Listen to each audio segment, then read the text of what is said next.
Hello everyone, welcome back to this session. I hope आप सब बहुत अच्छे हैं और अच्छे तरीके से अपने एग्जाम्स की तैयारी कर रहे हैं।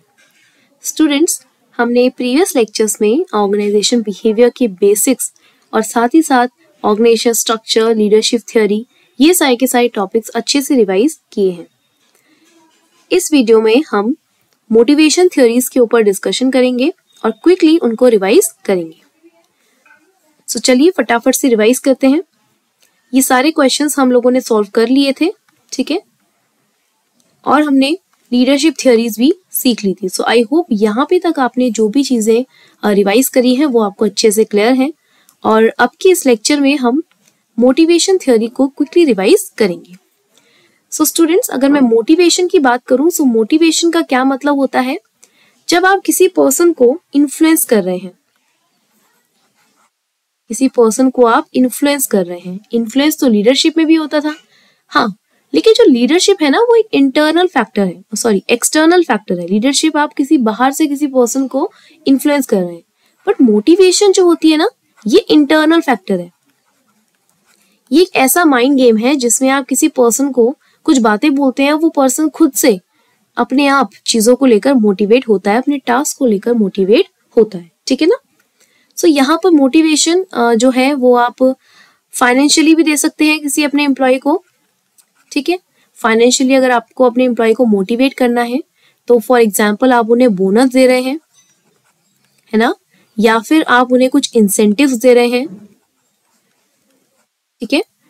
और कुछ नॉन फाइनेंशियल मोटिवेशंस भी होते हैं, जैसे कि किसी पर्सन को रिकॉग्नाइज करना, है ना, उसे रिकॉग्निशन देना, उसे शाबाशी देना।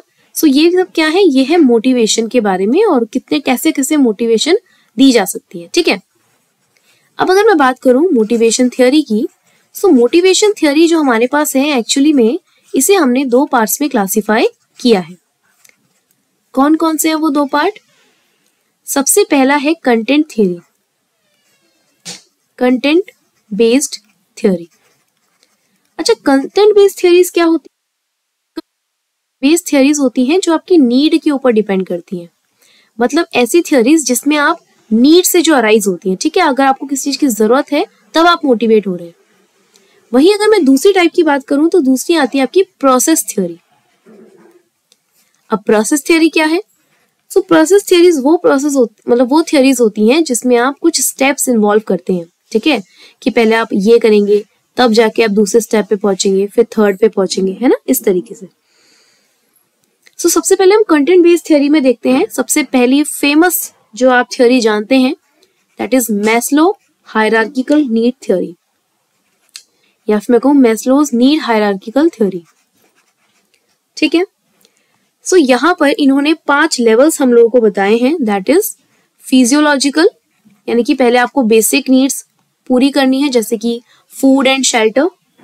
फिर आती है आपकी safety needs which is related to your job security. फिर आती है आपकी सोशल नीड्स, है ना, सोसाइटी में लव, फ्रेंडशिप, अफेक्शन। फिर उसके बाद आती है आपकी सेल्फ एस्टीम नीड्स, और लास्ट में आती है आपकी सेल्फ एक्चुअलाइजेशन नीड्स। ये 5 नीड्स होती हैं, ठीक है। ये है आपकी मैस्लो के द्वारा दी गई नीड हायरार्की थ्योरी में 5 नीड्स। सेकेंड आती है बच्चों आपकी हर्ट्जबर्ग हाइजीन थ्योरी, हर्ट्जबर्ग हाइजीन थ्योरी। सो इसमें आपके पास 2 कैरेक्टरिस्टिक्स हैं, इसे हम 2 फैक्टर थ्योरी भी कहते हैं, 2 फैक्टर थ्योरी, जिसमें आप लोगों को मोटिवेशनल फैक्टर्स होंगे और दूसरे होंगे आपके maintenance factors, motivational factors and maintenance factors. Motivational factor कि मतलब अगर ये चीजें नहीं भी हो रही हैं तो इट्स ओके, है ना। मोटिवेशन में वो चीजें आती हैं कि अगर वो नहीं भी है ना तो कोई बात नहीं, लेकिन मेंटेनेंस ऐसे फैक्टर्स हैं कि अगर ये ऑर्गेनाइजेशन में ना हो तो इससे बहुत नुकसान हो सकता है, एम्प्लॉयज काम नहीं कर पाते, ये एम्प्लॉयज को बहुत ज्यादा डिमोटिवेट कर देते हैं, ठीक है। जैसे कि अगर आपकी सैलरी अच्छी ना हो तो आप मोटिवेट हो जाते हैं, वो डिमोटिवेट हो जाते हैं। अगर आप अपनी जॉब को लेकर सिक्योर फील नहीं कर रहे तो आप डिमोटिवेट हो जाते हैं, है ना। इन्हें हम हाइजीन फैक्टर्स भी कहते हैं। ठीक है। वही जो मोटिवेशन फैक्टर्स होते हैं ये होते हैं टेम्पररी। जैसे कि कभी कभी आपको अचीवमेंट्स अगर दे दी जाए, है ना, यानी कि आपने कुछ चीज अचीव करी है और अगर मैं आपको शाबाशी दूं तो आपको अच्छा लगेगा, लेकिन नहीं भी दूं तब भी आप काम ही करेंगे, है ना, नॉर्मल सी बात है। ठीक है। अच्छा, नेक्स्ट आती है इसमें मैकक्लेलन की नीड थ्योरी, जिसमें इन्होंने 3 नीड्स के बारे में बताया है, दैट इज पा मूवी देखी है आप लोगों ने, उसी से याद रखिएगा इसको, पा। पहले क्या आती है आपके पास, पावर, फिर आप एफिलिएटेड फील करते हैं, मतलब कनेक्शन फील करते हैं, ठीक है, एफिलिएशन, देन आप किसी भी चीज को अचीव करने के बारे में सोचते हैं, अचीवमेंट, ठीक है, पावर, एफिलिएशन, अचीवमेंट। ओके, इसे हम 3 नीड थ्योरी भी कहते हैं, तो ध्यान रखिएगा। नेक्स्ट हमारे पास आती है एल्डरफो ERG थ्योरी, एल्डरफो ERG थ्योरी, ठीक है। अब यहां पर ERG, E for existence, R for relatedness and G for growth. ये जो थ्योरी है ना, ये थ्योरी चुराई गई है फ्रॉम मैस्लो, ठीक है। एग्जाम्पल दे रही हूं, ऐसे सच में मत समझना कि एल्डरफो ने चोरी किया, बस एल्डरफो ने इसके रेफरेंस में 3 वर्ड्स बताए कि एग्जिस्टेंस में आप मैस्लो के जो शुरू के 2 लेवल्स हैं, दैट इज फिजियोलॉजिकल और सिक्योरिटी, ये पोर्शन ले लेंगे। रिलेटेडनेस में आप सोशल नीड्स और सेल्फ एस्टीम नीड्स को ले लेंगे, लेकिन सेल्फ एस्टीम नीड्स का हाफ पोर्शन आता है यहाँ पे, ठीक है। जो रिमेनिंग हाफ पोर्शन है और जो सेल्फ एक्चुअलाइजेशन है, दैट इज योर ग्रोथ, ठीक है। समझ आया क्या क्या बोला मैंने? सबसे पहले एग्जिस्टेंस कैसे, आपकी बेसिक फिजियोलॉजिकल और सिक्योरिटी नीड्स, रिलेटेडनेस जिसमें आती है आपकी social and half self esteem needs, और ग्रोथ में आप क्या कर रहे हैं, हाफ सेल्फ एक्चुअलाइजेशन आपको देखने को मिल रहा है, ठीक है। अच्छा, ये थी आपकी कंटेंट बेस्ड नीड्स, कौन कौन सी, Maslow, Herzberg, McClelland and Alderfer ERG theory. Clear?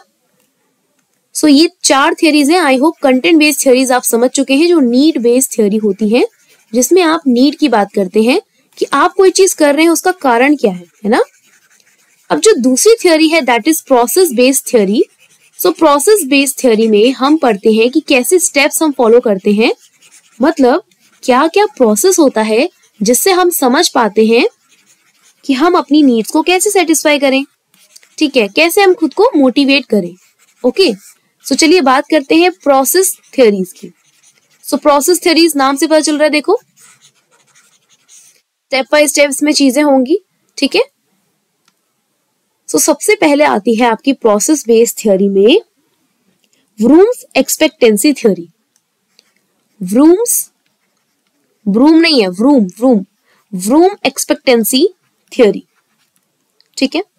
इसमें आपके पास 3 एलिमेंट्स हैं, वैलेंस, इंस्ट्रूमेंटेलिटी एंड एक्सपेक्टेंसी, ठीक है।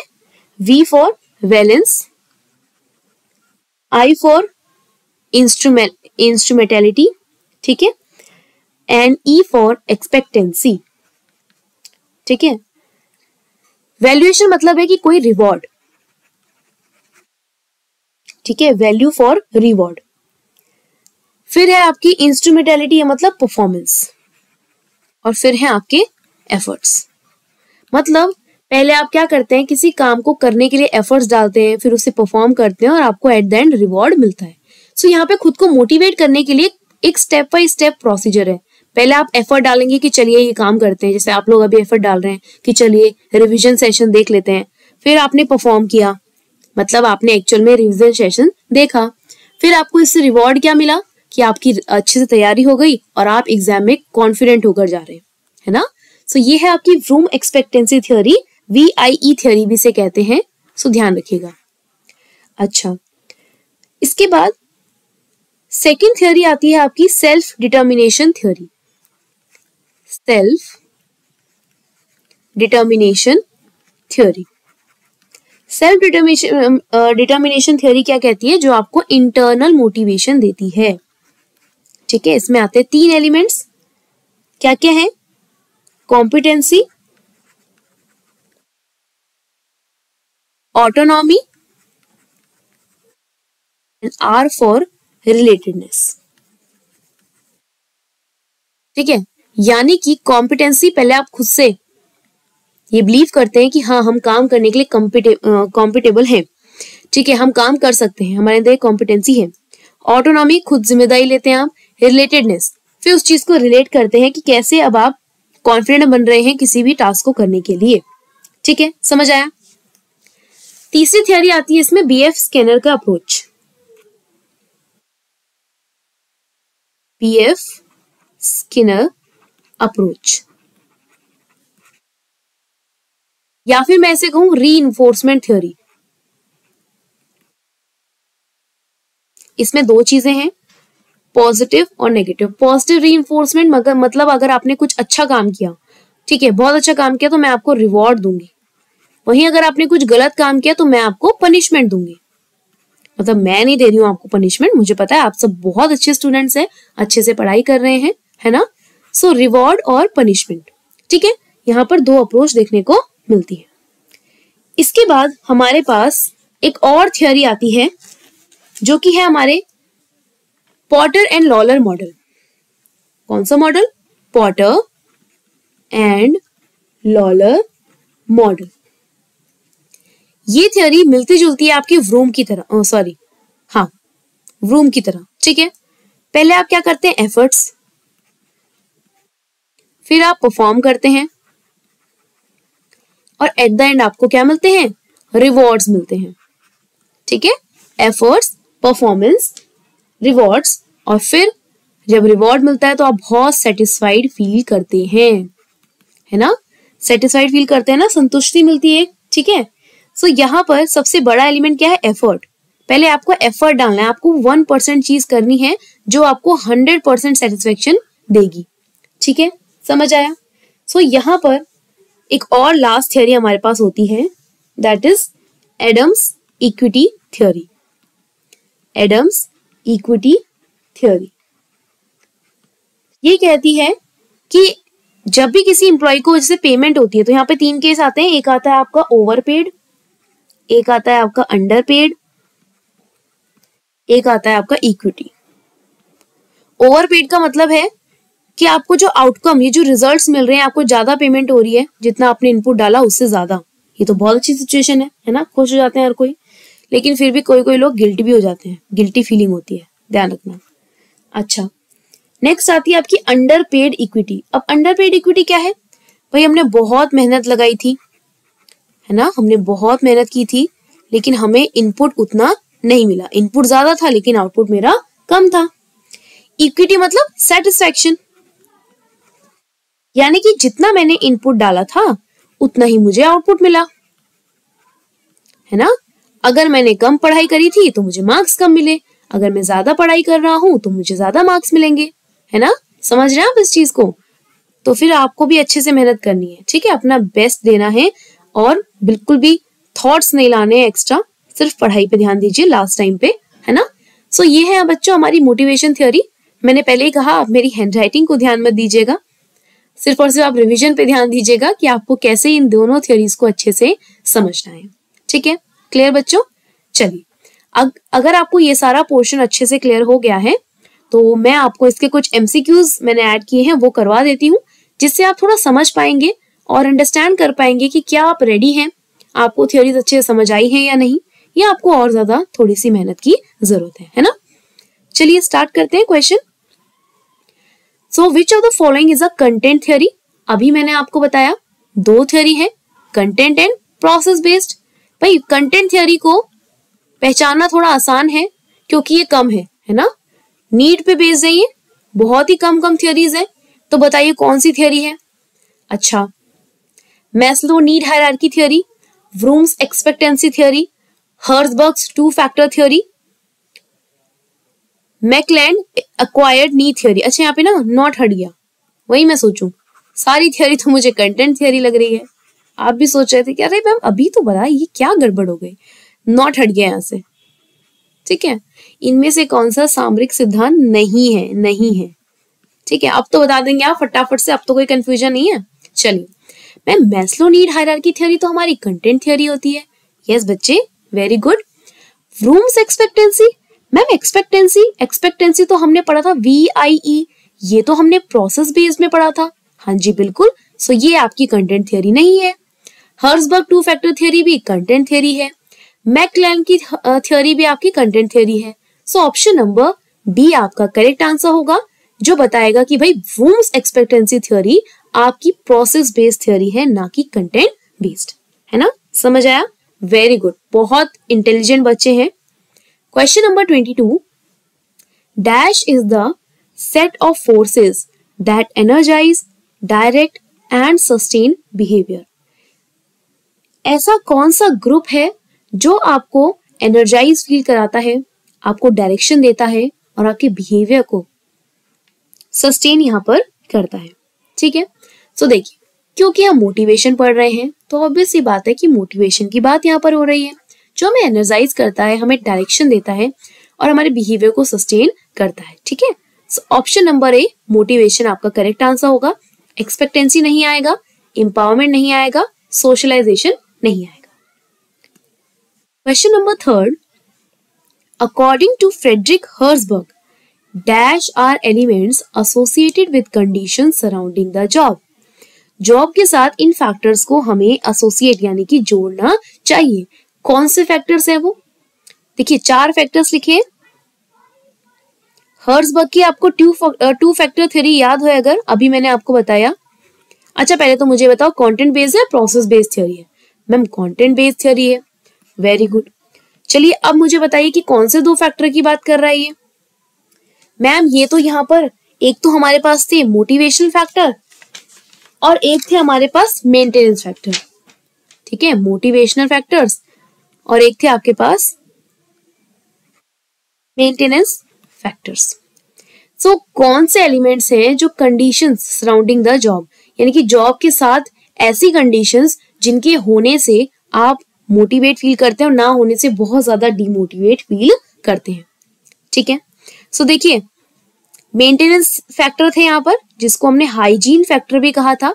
तो मुझे पता है कुछ बच्चे बहुत अच्छे हैं, बहुत स्मार्ट है, वो यहाँ पे मेंटेनेंस आंसर ढूंढ रहे हैं, उन्हें नहीं मिल रहा है, तो वो समझदार है और उन्होंने ए पर टिक कर दिया, जो कि उनका करेक्ट आंसर यहाँ पर हो जाएगा कि हाइजीन फैक्टर्स यहाँ पर बोले गए हैं, ठीक है। समझ आया? Clear? Next question, question number 24, dash asserts the individuals are likely to compare the ratios of inputs to outcomes। अरे अरे अरे, inputs to outcomes अभी कुछ पढ़ा ना हमने, इससे मिलता जुलता, ठीक है। चलिए देखते हैं आगे क्या है इसका answer. They receive against the ratios of other people such as colleagues or acquaintances।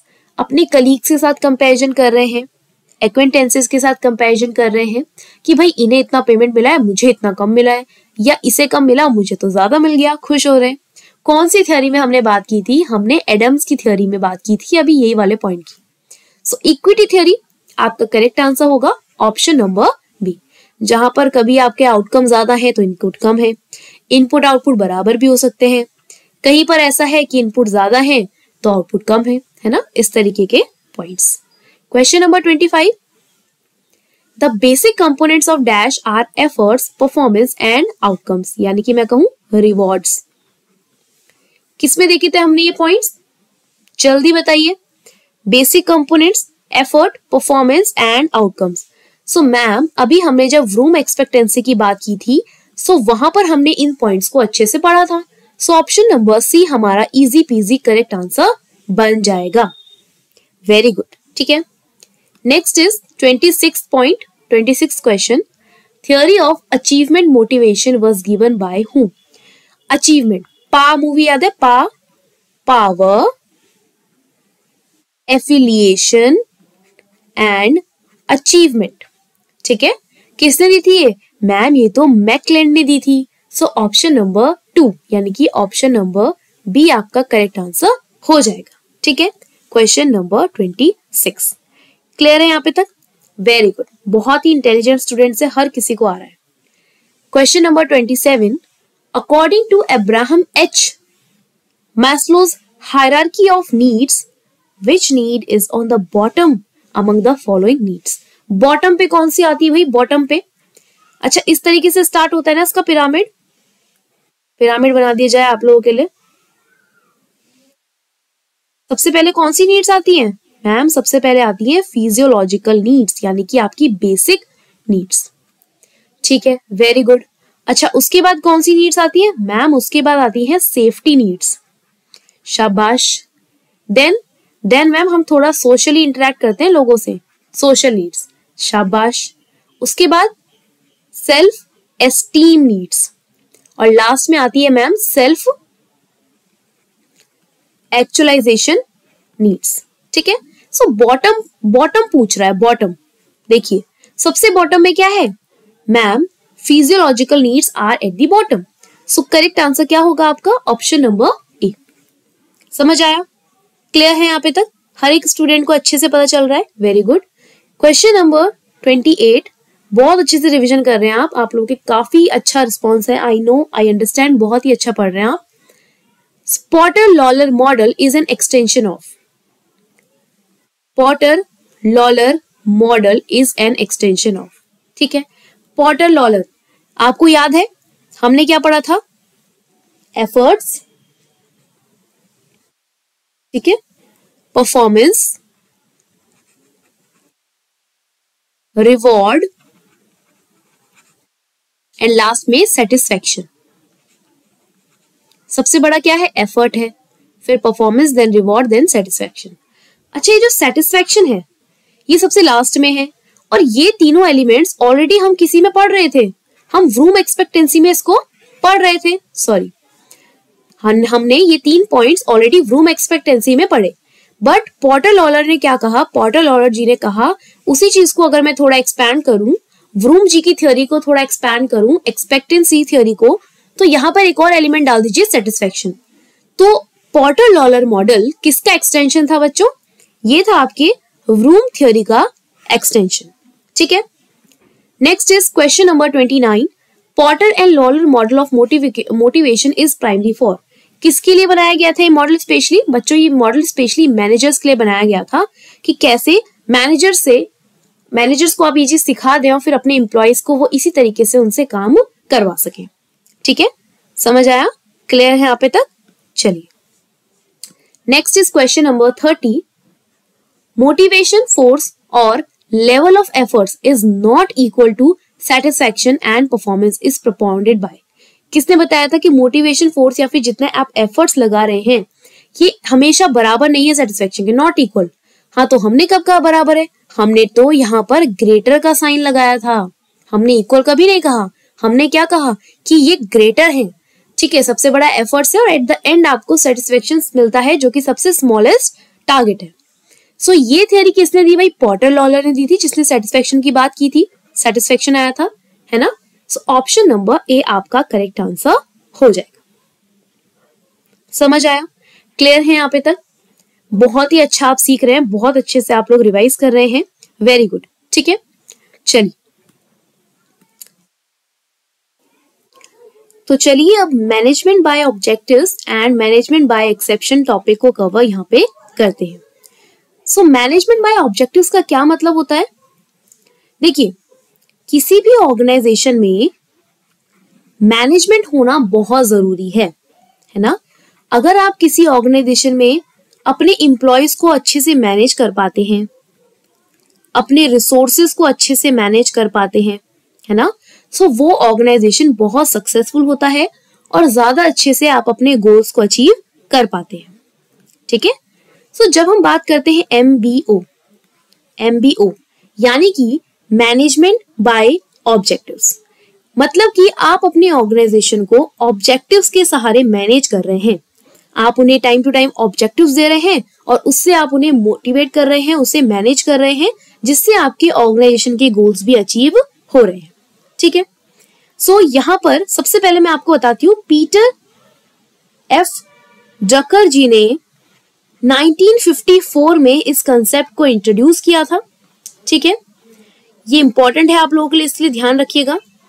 इन्होंने कहा था कि अगर आप ऑर्गेनाइजेशन के ऑब्जेक्टिव्स या ऑर्गेनाइजेशन की गोल्स को इंडिविजुअल गोल्स के साथ मर्ज कर देंगे तो बहुत अच्छे से दोनों ही पार्टी अपने गोल्स को अचीव कर पाएगी। ये बात कही थी आपके पीटर एफ ड्रकर ने। ठीक है, इन्होंने एमबीओ को कंसेप्ट दिया जो कहता है कि आप ऑर्गेनाइजेशन के ऑब्जेक्टिव और जो इंडिविजुअल पर्संस वहां काम कर रहे हैं उनके ऑब्जेक्टिव्स दोनों को ऐड कर दीजिए, दोनों को जोड़ेंगे तो आपके अल्टीमेटली ऑर्गेनाइजेशन गोल सेटिस्फाई हो जाएंगे। ठीक है, समझ आया। अब यहां पर इसका प्रोसेस इंपॉर्टेंट है मैनेजमेंट बाय ऑब्जेक्टिव्स का, ये ध्यान रखिएगा। सबसे पहले आप क्या करते हैं, आप ऑर्गेनाइजेशन डिफाइन करते हैं। आप बताते हैं कि इस साल हमारे ऑर्गेनाइजेशन का क्या टारगेट है। उसके बाद आप क्या करेंगे, आप बताएंगे कि एम्प्लॉय के क्या ऑब्जेक्टिव्स हैं, किस डायरेक्शन में वो लोग काम करने वाले हैं, जिससे उन्हें क्लियर रहे, उनको अपना रोल पता हो कि हमें क्या काम करना है, कोई कंफ्यूजन ना रहे, है ना। फिर आप क्या करेंगे, कंटिन्यूअस मॉनिटरिंग। ठीक है, किस चीज की मॉनिटरिंग, भाई परफॉर्मेंस की, कि जो काम हो रहा है ऑब्जेक्टिव्स को अचीव करने के लिए क्या वो सही तरीके से हो रहा है, क्या उसमें कोई प्रोग्रेस है ना, ये चीज देखने के लिए।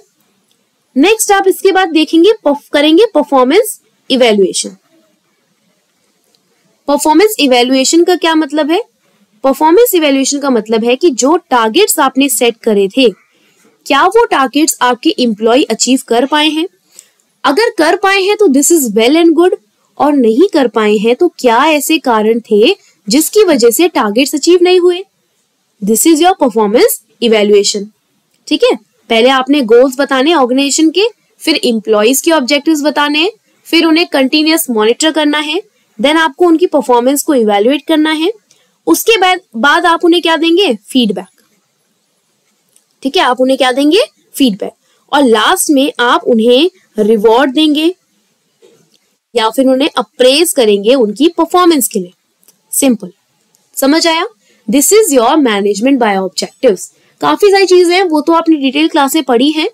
यहाँ पर रिवीजन के लिए आपको इसका मीनिंग, इसका ऑथर, उनका ईयर, ठीक है, और इसकी प्रोसेस ध्यान होनी चाहिए। अच्छा, नेक्स्ट कंसेप्ट आता है मैनेजमेंट बाय एक्सेप्शंस।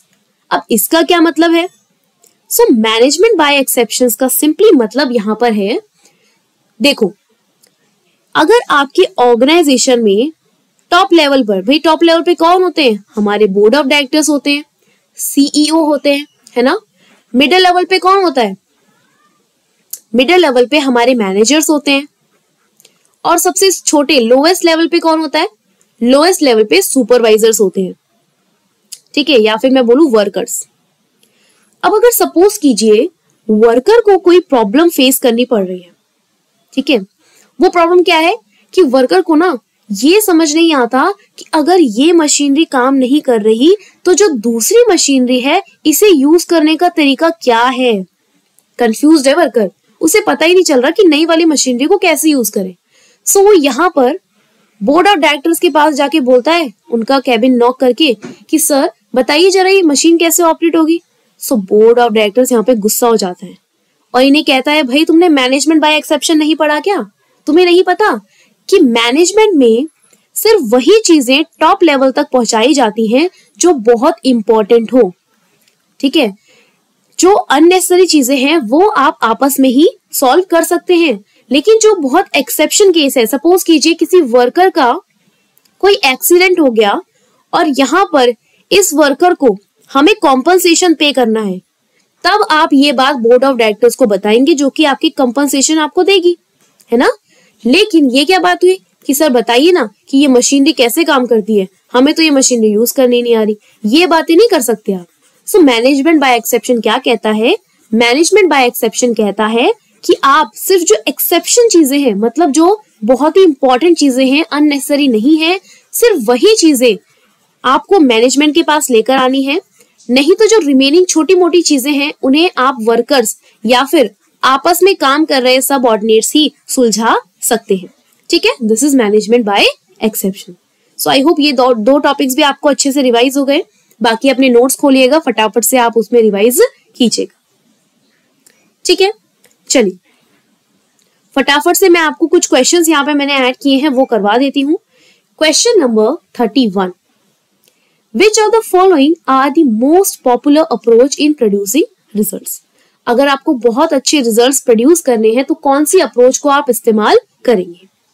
देखिए, क्या वो मैनेजमेंट बाय एक्सेप्शन है, क्या रिवॉर्ड सिस्टम है, management by objectives, consultative method या नन ऑफ दिस। आपको अच्छे रिजल्ट्स प्रोड्यूस करने हैं। देखो, मैनेजमेंट बाय एक्सेप्शन तो क्या होता है कि जो भी प्रॉब्लम्स हैं, इंपॉर्टेंट एक्सेप्शन प्रॉब्लम्स हैं, वही आपको मैनेजमेंट के पास लेके जानी है। रिवॉर्ड सिस्टम का मतलब होता है रिवॉर्ड देना।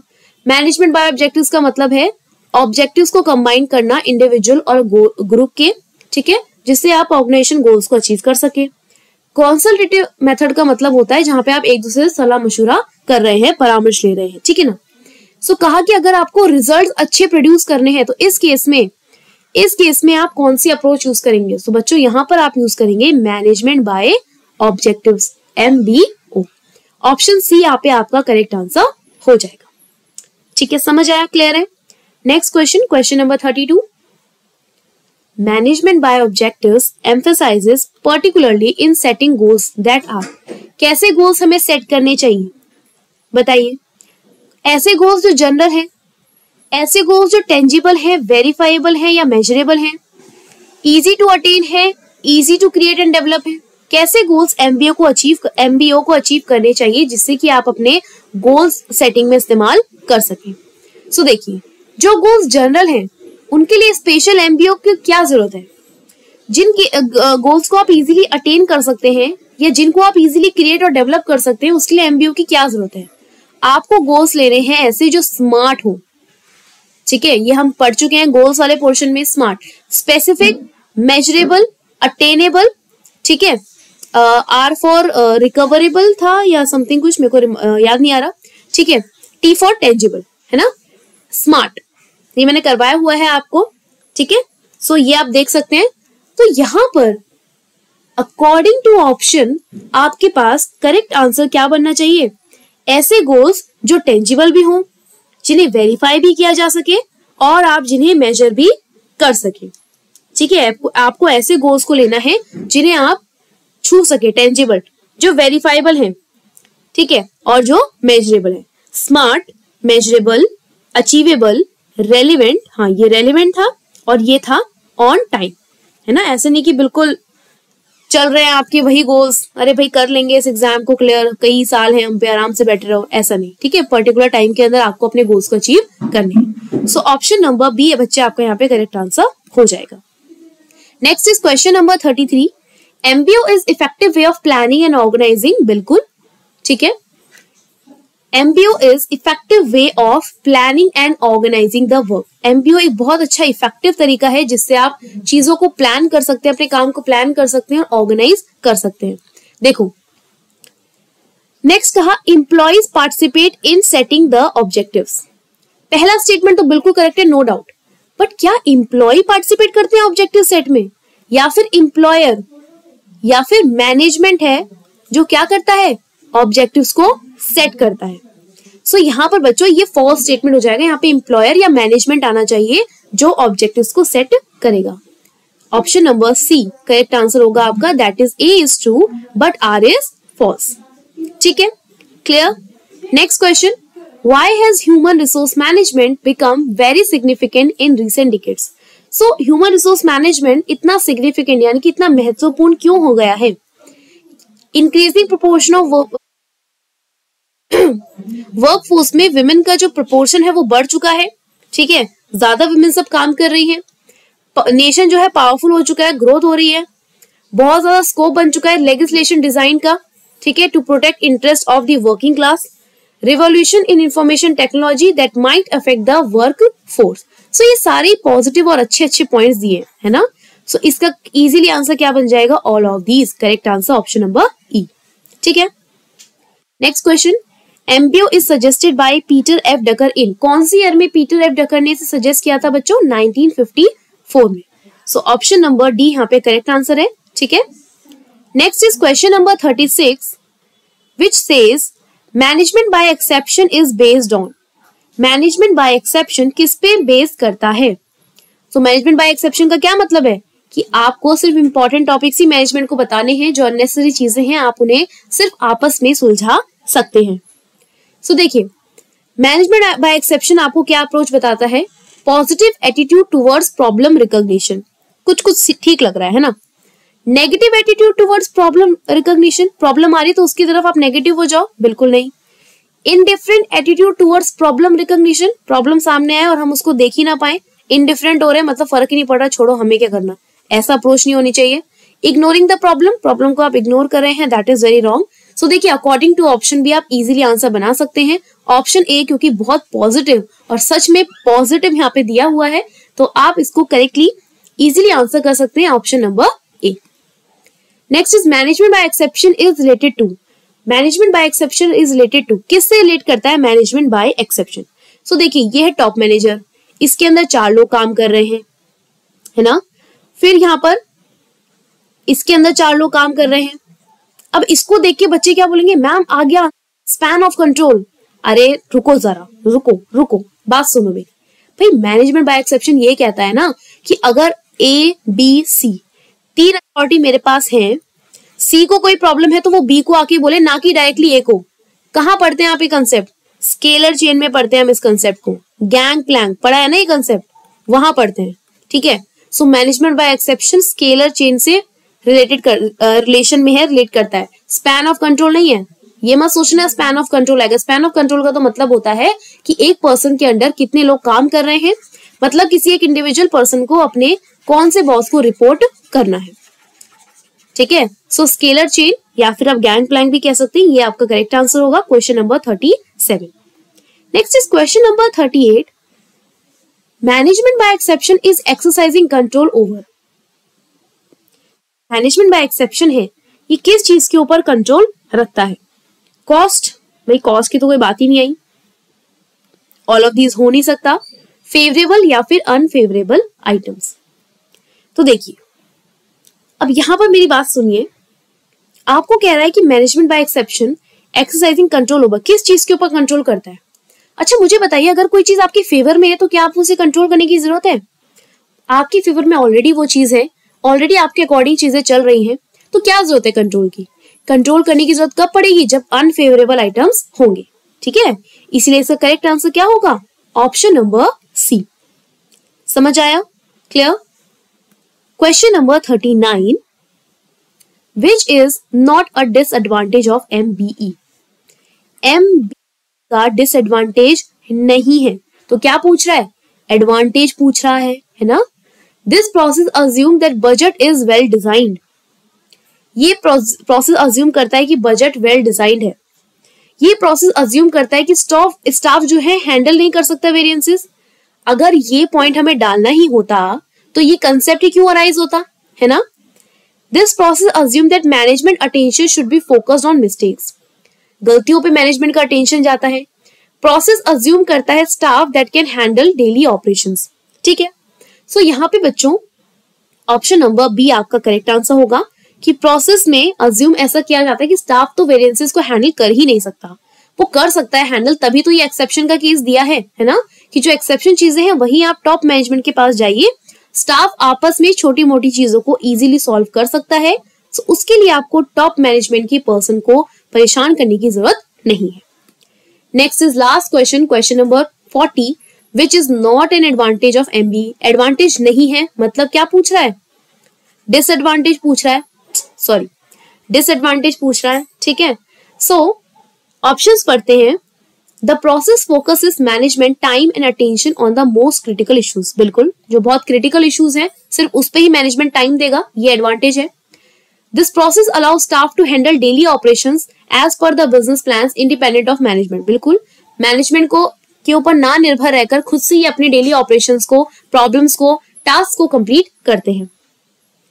Next is process assume that only management can handle variances from plan. यहां पर देखिए दोनों ही चीजें, यहां पर देखो उसने किस कंसेप्ट में बोला था? स्टाफ के, और यहाँ पे क्या कह रहा है? Only management can handle. सिर्फ मैनेजमेंट ही हैंडल कर सकता है क्या जो भी वेरिएंसेस आते हैं? नहीं, स्टाफ भी कर सकता है ना। सो ये इसका कोई एडवांटेज नहीं है। The process allows management to spend more time on functions like strategic planning. ये जो प्रोसेस है मैनेजमेंट बाय एक्सेप्शन, ये मैनेजमेंट को ये बताती है कि आप ज्यादा टाइम स्पेंड कर सकते हैं अलग फंक्शंस पे, जैसे कि होते हैं स्ट्रेटेजिक प्लानिंग। ठीक है, सो यहाँ पे ऑप्शन नंबर सी आपका करेक्ट आंसर हो जाएगा, जो कि आपका डिसएडवांटेज बनेगा। ठीक है, सो स्टूडेंट्स यहाँ पर हमने motivation, management by objectives and management by exceptions, in 3 concepts को रिवाइज किया है। नेक्स्ट हमारे 4th पार्ट ऑफ रिवीजन में हम organisation culture, organisation change, organisation conflict, इन सारे टॉपिक्स को कवर करेंगे। थोड़ा सा मैं आपको पावर भी रिवाइज कराऊंगी। ठीक है, इसके बाद हमारा ऑर्गेनाइजेशन का रिवीजन कंप्लीट हो जाएगा। सो नेक्स्ट लेक्चर में मिलते हैं, लेक्चर नंबर 4, जो हमारा लास्ट पार्ट होगा। एंड आई होप ये रिवीजन सेशंस आपके लिए बहुत हेल्पफुल हो रहे हैं। तो चलिए नेक्स्ट सेशन में मिलते हैं, तब तक आप अच्छे से रिवाइज कीजिए और जितनी भी चीजें आपको प्रोवाइड कर रहे हैं अपने नोट्स को देखिए और देखिए कहाँ पर कमी है, कहाँ पर आप अच्छे से परफॉर्म कर रहे हैं, है ना। खुद को रिवॉर्ड दीजिए और लास्ट 5 डेज बचे हैं बच्चों, सो प्लीज अच्छे से मेहनत कीजिए, रिवाइज करते रहिए। सो अपना ध्यान रखिए, मैं नेक्स्ट लेक्चर में आपसे मिलूंगी रिमेनिंग टॉपिक को रिवाइज कराने के लिए। Bye bye students, take care.